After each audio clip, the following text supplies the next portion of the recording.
2026 সালে আপনার কাছে কত টাকা থাকলে কোরবানি ওয়াজিব? তো এই ব্যাপারে জামিয়া হাকিমুল উম্মত তারা একটা ফতোয়া প্রকাশ করেছে। আসুন আমরা সেই ফতোয়া থেকে আপনাদেরকে একটু পড়ে শোনাই।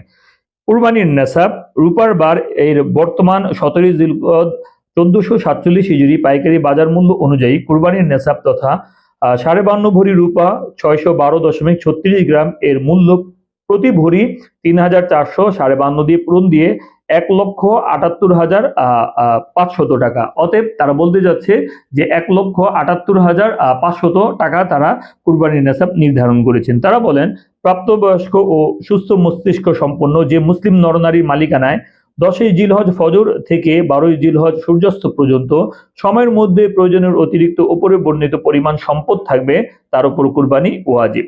টাকা পয়সা সোনা রূপা অলংকার বসবাস ও সাংসারিক প্রয়োজনের অতিরিক্ত জমি ব্যবসার পণ্য ও অপ্রয়োজনীয় মূল্যবান সকল আসবাবপত্র কুরবানির নেসাবের ক্ষেত্রে হিসাবযোগ্য।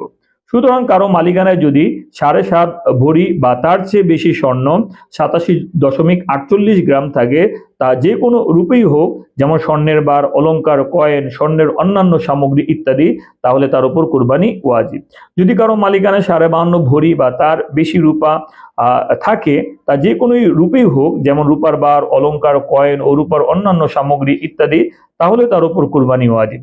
আর যদি কারো কাছে পুরো 7.5 ভরি স্বর্ণ বা পুরো 52.5 ভরি রূপা না থাকে, বরং তার মালিকানায় কিছু স্বর্ণ কিছু রূপা নগদ অর্থ ও ব্যবসার মালামালের কিছু থাকে এবং এগুলোর মোট মূল্য যদি 52.5 ভরি রূপার মূল্যের সমপরিমাণ হয়ে যায়, তাহলে তার উপরও কুরবানি ওয়াজিব।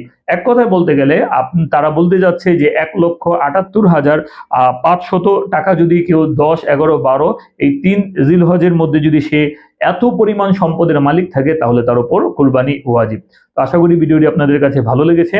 যদি ভালো লেগে থাকে তাহলে আরেকজন মুসলমান ভাইকে জানানোর জন্য ভিডিওটি শেয়ার করার অনুরোধ রইল, এবং আপনাদের যদি কোনো মন্তব্য থাকে তাহলে সেটা কমেন্টে জানাতে পারেন। আর এই বিষয়ে আমার একটা সহজ একটা হিসাব আছে, আপনারা চাইলে এই ভিডিওটাও দেখে নিতে পারেন। আমার ভিডিওটার মধ্যে আমি নেসাবটা উল্লেখ করে দিয়েছি। আসসালামু আলাইকুম রহমতুল্লাহ। আসসালামু আলাইকুম। 2026 সালে কত টাকা থাকলে আপনার উপর কুরবানি ওয়াজিব? এই বিষয়টা জানার আগে আমাদের মোটা দাগে অবশ্যই কয়েকটি কথা জানতে হবে। প্রথমত, কুরবানি কার উপর কখন ওয়াজিব?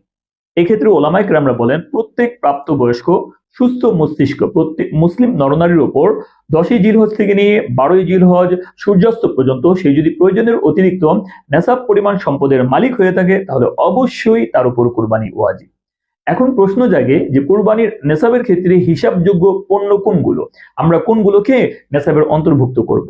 এক্ষেত্রে ওলামায়ে কেরামরা বলেন যে কুরবানির নেসাবের ক্ষেত্রে হিসাবযোগ্য পণ্য হচ্ছে টাকা পয়সা সোনা রূপা অলংকার বসবাস ও খোরাকির প্রয়োজনে আসে না এমন জমি ব্যবসায়িক পণ্য এবং অপ্রয়োজনীয় যে সমস্ত আসবাবপত্র আছে, এই সবগুলো কুরবানির নেসাবের মধ্যে হিসাবযোগ্য পণ্য বলে বিবেচিত হবে। এখন প্রশ্ন জাগে যে কুরবানির নেসাবটা আসলে কতটুকু? এক্ষেত্রে ওলামায়ে কেরামরা বলেন যে আপনি যদি 7.5 ভরি স্বর্ণ অথবা 52.5 ভরি রূপা অথবা আপনার যত যাবতীয় সম্পদ আছে এই সমস্ত হিসাবযোগ্য পণ্যগুলোকে একত্রিত করে আপনি যদি 52.5 ভরি রূপা বা তার সমপরিমাণ মূল্যের মালিক হয়ে থাকেন, তাহলে অবশ্যই আপনার উপর কুরবানি ওয়াজিব। অর্থাৎ আপনার কাছে কিছু স্বর্ণ আছে কিছু রূপা আছে কিছু টাকা আছে, আপনার হিসাবযোগ্য পণ্য সবকিছু মিলিয়ে যদি 52.5 ভরি রূপা বা তার সমপরিমাণ মূল্য পর্যন্ত পৌঁছায়, তাহলে অবশ্যই আপনাকে কুরবানি দিতে হবে।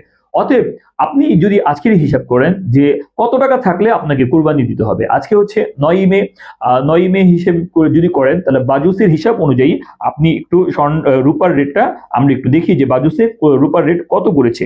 তো বাজুসের হিসাব অনুযায়ী আজকে 22 ক্যারেট সিলভারের দাম হচ্ছে প্রতি ভরি 5,774 টাকা। 21 ক্যারেট এই রূপার দাম আসছে 5,540 টাকা। 18 ক্যারেট সিলভারের দাম আসছে 4,724 টাকা।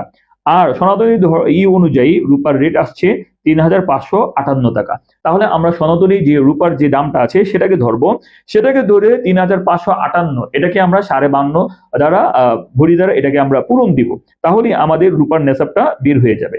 তো আজকে যদি আমরা 3,558 এটাকে যদি 52 দিয়ে যদি আমরা 52.5 ভরি দিয়ে যদি আমরা পূরণ দিই, 1,86,795 টাকা। অতএব আজকের দিন হিসেব অনুযায়ী কারো কাছে যদি 1,86,795 টাকার সে যদি মালিক হয়ে থাকে, প্রয়োজনের অতিরিক্ত যদি তার কাছে থাকে, তাহলে তার অবশ্যই তার উপর কুরবানি ওয়াজিব। আর এটা 10ই জিলহজ, 11, 12 এই 3 দিন যদি সে এই পরিমাণ সম্পদের মালিক হয়ে থাকে তাহলে অবশ্যই তাকে কুরবানি দিতে হবে। তো আপনারা কুরবানির নেসাবটা হিসাব এইভাবে করবেন, হয়তো খুব সম্ভবত 27 মে কি 28 মে কুরবানি হতে পারে, যে সনাতনী রূপার দাম কত আসে ওইটাকে 52 দিয়ে আপনারা পূরণ দিবেন। পূরণ দেওয়ার পর যেটা আসবে সেটাই হচ্ছে কুরবানির নেসাব। হয়তো একটু কমতে পারে, হয়তো একটু বাড়তে পারে, কিন্তু আশা করি এর আশেপাশেই থাকবে। তো আজকের দিন হিসাব করলে 1,86,795 টাকা, এটা হচ্ছে 9 মে হিসাব পর্যন্ত।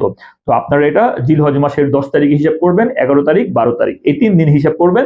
এই 3 দিনে সনাতনী যে রূপার দামটা আছে এটাকে দিয়ে আপনি পূরণ করবেন। যে রেটটা বের হবে ওই রেটটা, যদি এই পরিমাণ সম্পদের মালিক আপনি হয়ে থাকেন তাহলে অবশ্যই আপনাকে কুরবানি দিতে হবে।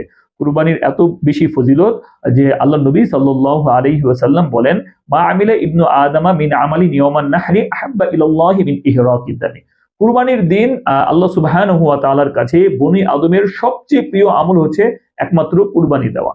অতএব কুরবানির দিন সবচেয়ে প্রিয় আমল, সবচেয়ে বড় আমল হচ্ছে আল্লাহ তাআলার রাস্তায় আল্লাহর জন্য কুরবানি দেওয়া। অতএব আমরা যাদের উপর কুরবানি ওয়াজিব, আমরা সকলেই কুরবানি দেওয়ার চেষ্টা করব। আশা করি ভিডিওটি আপনাদের কাছে ভালো লেগেছে। যদি ভালো লেগে থাকে এবং দরকারি মনে হয় এবং অপরকে জানাতে চান তাহলে অবশ্যই সকলের কাছে অনুরোধ রইল আপনারা ভিডিওটি শেয়ার করতে পারেন, এবং আপনাদেরও যদি এই সম্পর্কে কোনো মন্তব্য থাকে তাহলে কমেন্টে আমাদেরকে জানাতে পারেন। আমরা এগুলো নিয়ে আরো বেশি আলোচনা পর্যালোচনা করব এবং আমরা আমাদের ইলমের পরিধি যেটা আছে এটাকে বিস্তৃত করার চেষ্টা করব। আসসালামু আলাইকুম ওয়া রাহমাতুল্লাহ।